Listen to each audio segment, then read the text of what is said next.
Yo, what's up, everyone? It's your boy Crisp Purpose back at it again with another Gems of War video for you guys. So, the Life and Death weapon is now available in the Soul Forge, and it's also available in the shop for the Faction Assault event. So, we're going to look at about 4 teams with the Life and Death weapon in different areas, right? So, this is what Life and Death does. It is undoubtedly one of the strongest weapons in the game. It will steal life. As you can see, about 48 life from the last 2 enemies. Then it will death mark them and bless myself. Along with that, in the weapon upgrades, it actually has vital, gain 4 life. It has draining, drain 3 mana from the first enemy, and enchanting, enchant myself, and lightning, deal 5 scatter damage to the enemy team. Now that setup of traits and the spell makes this weapon a very, very powerful one.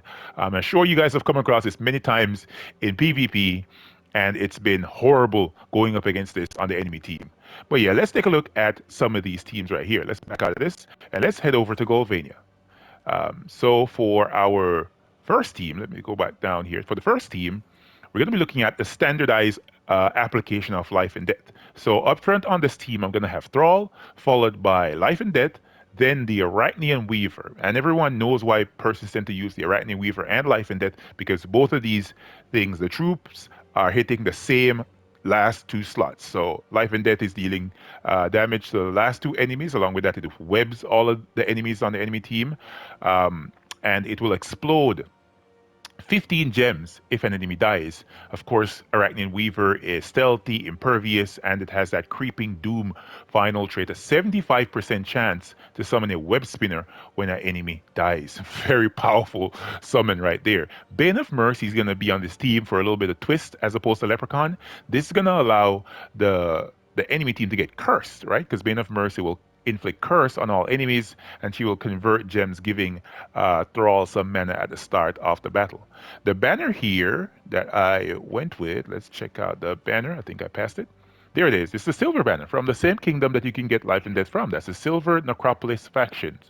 The banner is a +2 on purple, +1 on brown, and I'm minusing blue because there's no blue troops on the team.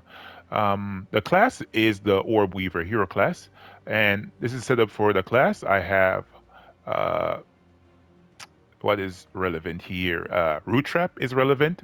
Dusk Aura, Stealthy, 15% mana start. That's good with Inspiration and the Rising Shadows. So yeah, that is it for the first team. Let's hop right into battle number 2 in Golvania. All right, let's check this out here. Let's see if we can match this skull off the board. We don't want any problems. And let's get some convert going. There we go. Now let's cast Thrall, get an extra turn. Let's see if we can get Arachnian Weaver powered up as well. And you just want to go ahead and cast Life and Death first. Then you can follow up with Arachnian Weaver afterwards. As you can see, we picked up a kill from the death mark, not from the damage. And you can go ahead and cast Arachnian Weaver again to see if we can procure another kill. There we go. And we got Life and Death powered up. So we cast Life and Death again. Follow up with Arachnian Weaver. Just like that. And then finally, we cast Life and Death. Yeah, it's a great option. It's a very, very tanky option here. Of course, we're entangling the enemies at the start, which is very good. And as a result of Bane of Mercy's curse, the enemy stays entangled for a much longer time, as well as they stay webbed for a much longer time, as well as the death mark most likely will proc against the enemy troops. Even here in Golvania, where a number of different troops are immune to death mark, because they're cursed, they're no longer immune anymore once I cast Life and Death. So it's a really good option here in a kingdom like this, where you usually are not able to use a Life and Death team to its maximum, proficiency. All right, let's go. Cast Thrall.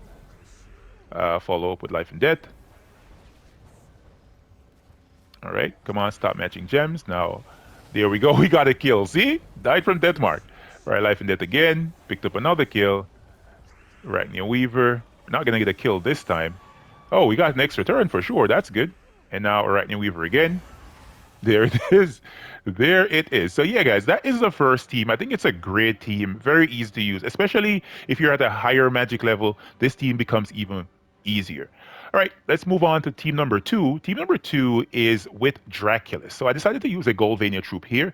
Draculus is a mythic from Golvania. It steals life, as you can see, 66 life in my case. Of course, we're at the end of the campaign, so I'm going to have a little bit extra magic than normal. Along with that, the Draculus is has Undying, which is an immunity to standardized trait. Poison, disease like Entropy, Death Mark. They won't work against this troop. It has a small amount of skull damage reduction, and it has King's Will. It will gain 8 life when I deal skull damage, which is cool. It's stealing life and it's gaining life from dealing skull damage. It's okay. I wish it was a little bit higher than just 8 life though, but you know what I mean? But it's okay. Bork is going to be on this team as well. Bork is going to be here as the main mana generator on the team, destroying 61 gems. Ooh la la, I like the campaign.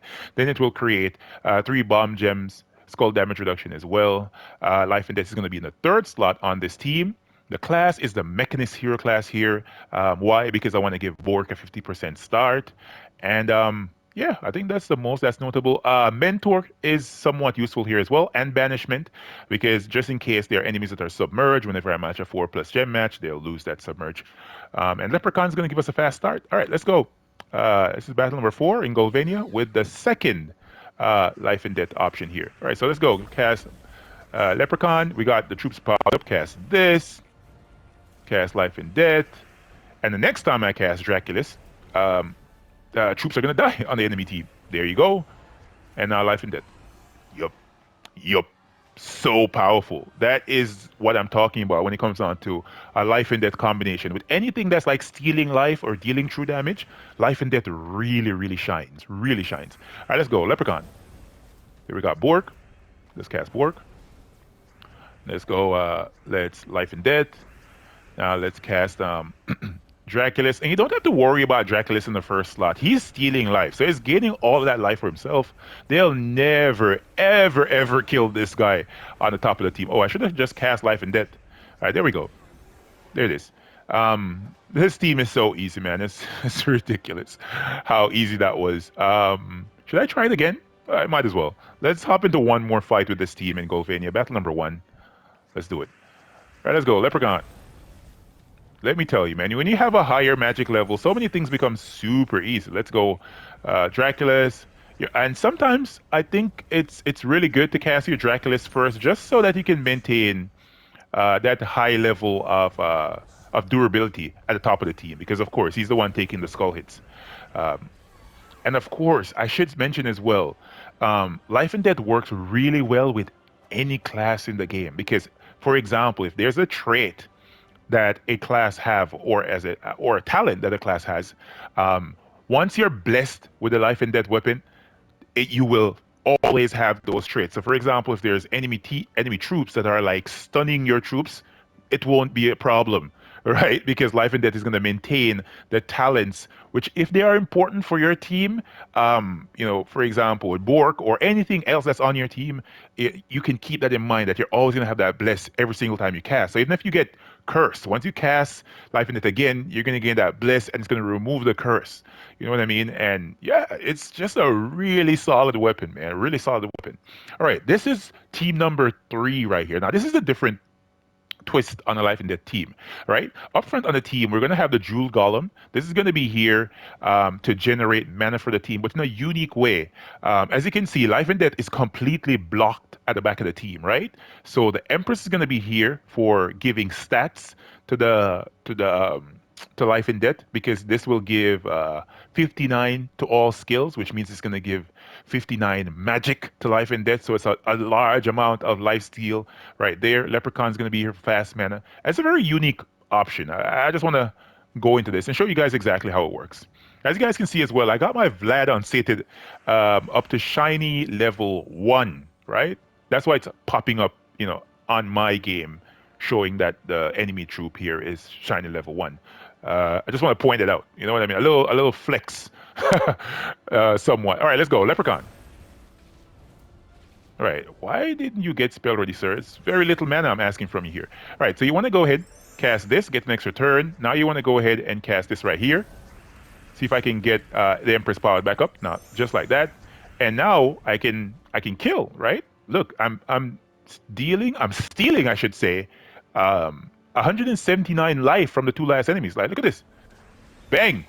Now look at my life. 595 life on the hero right here. That's ridiculous. You go ahead again. All right, let's cast this right here. Get everybody powered back up. If I wanted to, I could actually cast the Empress, but no, no need. No need. As you can see, this is a very fast option for a life and death team. And it allows you to have a lot of board control. You know what I mean? If it's a problem for you at the stage of game that you're at, this team right. All right, let's do this. Life and death's power. Look, 124. My God. All right, let's cast this over here. I cast this again. Right, and now I'm just killing, man. And you're gonna go ahead again, get another extra turn. Life and death's powered back up. Like, look at how controlled that is. That's why I have to say, man, the jeweled golem is controlagon. You know what I mean? In certain respects, bruh, this troop is OP as can be. I wish I'm able to get this up to at least shiny level. Shiny level 2. I'm at shiny level 1 still. Yeah, it's crazy. It's crazy. It's ridiculous. All right, but that's how that team. Let's go into another fight with this team. I kind of like this team. What do you think, Cam? You like this team too? I think this team is good, man. Like good, good. All right, so look, the golem is powered up. Let's cast this here. Got the Empress powered up. Let's just do this. Let's see if I can do it again. Right here. Come on, let's get the troop powered up, sir. Because I give you so much praise, you don't want to work with me? All right, there we go. 179. Wow. Wow, they don't stand a chance. They don't stand a chance. Like, look at that. Super controlled. The enemy is like completely entangled and every nasty thing. I don't remember if I actually pointed out exactly the class. So obviously, you guys could see that I was using the Elementalist Hero class.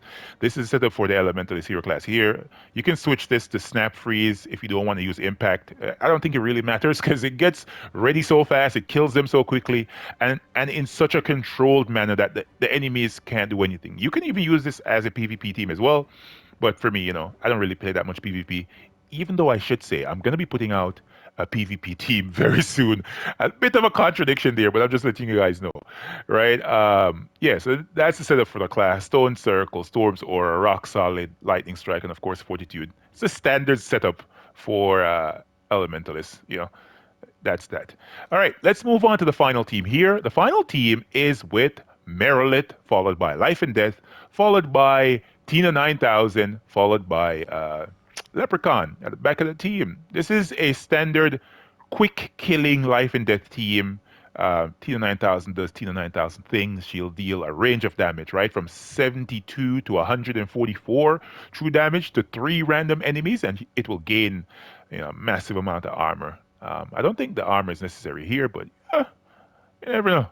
You never know. All right, let's go. This is the mini boss fight in Golvania. All right, let's go. Leprechaun.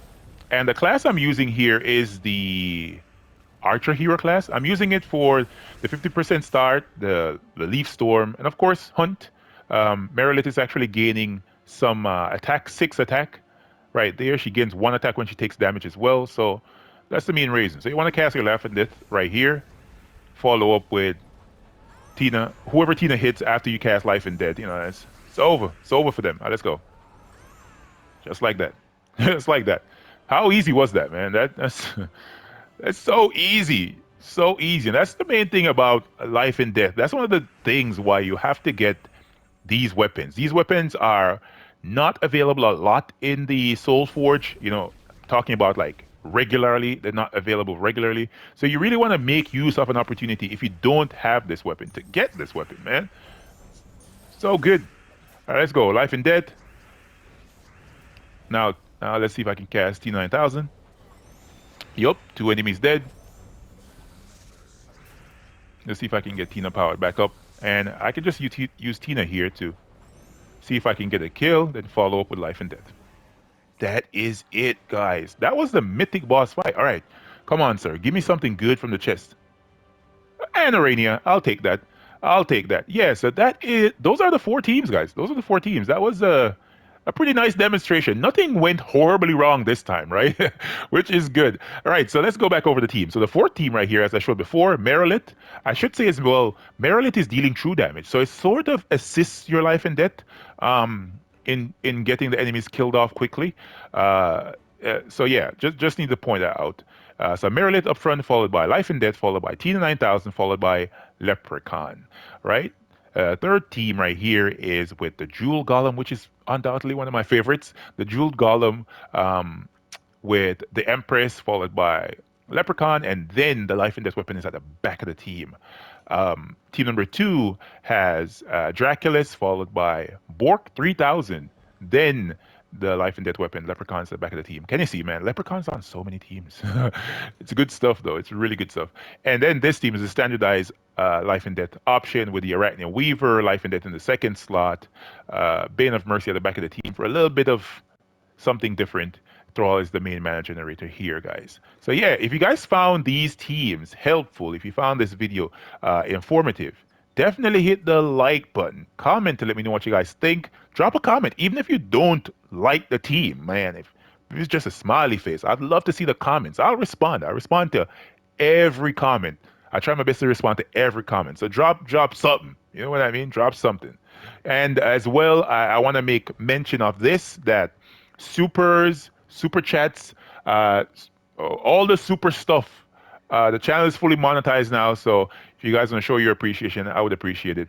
And yeah, guys, if you know of anyone that's looking for good PvP teams, good Guild Wars teams, good Explore teams, tell them to come on over and check out the channel. All right, guys, catch you in the next one. Peace.